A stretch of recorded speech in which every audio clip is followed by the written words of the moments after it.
everyone, welcome back.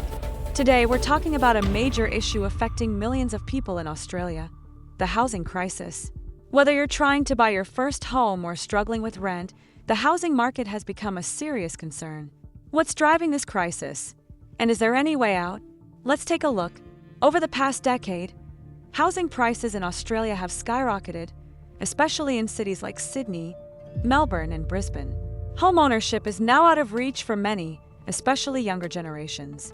The dream of owning a home is slipping away for a lot of Australians. One big factor is supply and demand. Australia's population is growing, particularly in urban areas, but the supply of new housing hasn't kept up. This shortage is driving prices up as more people compete for fewer homes. As a result, both buyers and renters are feeling the pressure. Another issue is foreign investment. For years, Australia's property market has attracted international buyers, particularly in big cities. While this has brought in capital, it's also contributed to rising property prices, making it harder for locals to compete. The impact of foreign investment on the housing crisis is debated, but it's clear that it has played a role in pushing prices higher. The rental market is also in trouble. As homeownership becomes less attainable, more people are forced to rent, driving rental prices up. Many Australians are now spending a huge portion of their income just on rent, with little left over for savings or other essentials. It's becoming harder for renters to find affordable housing, leaving them feeling stuck. The COVID-19 pandemic also had an unexpected effect. Early on, people expected housing prices to drop due to economic uncertainty, but the opposite happened. Record low interest rates and government support kept demand high, and prices continued to rise. Now, with interest rates increasing again, many homeowners are struggling to keep up with mortgage payments. Another major factor is wage stagnation. While housing costs have soared, wages haven't kept pace. For many Australians, saving for a home deposit seems impossible, and even renting is becoming a challenge. The gap between housing costs and incomes is growing, making it harder for everyday Australians to get by. So, what can be done? There are no easy answers, but there are steps that could help ease the crisis. One solution is to increase the supply of affordable housing.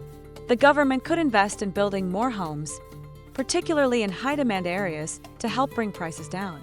Developers could also be encouraged to focus on affordable housing rather than luxury developments. Helping first-time buyers is another important step.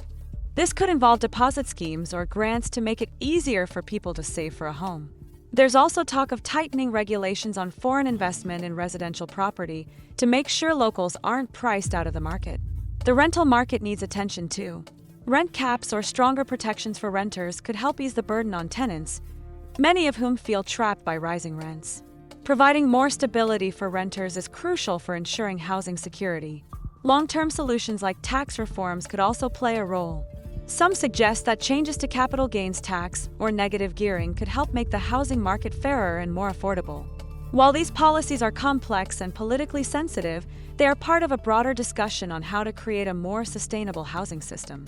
In summary, Australia's housing crisis is driven by a combination of factors: supply shortages, foreign investment, rising demand, and wage stagnation. While there's no quick fix, increasing affordable housing, supporting first-time buyers, and reforming rental and tax policies are all steps that could help. The challenge now is finding the right balance to ensure housing remains accessible for all Australians. Thanks for watching. If you found this video helpful, don't forget to like, subscribe, and share your thoughts on the housing crisis in the comments below. See you next time.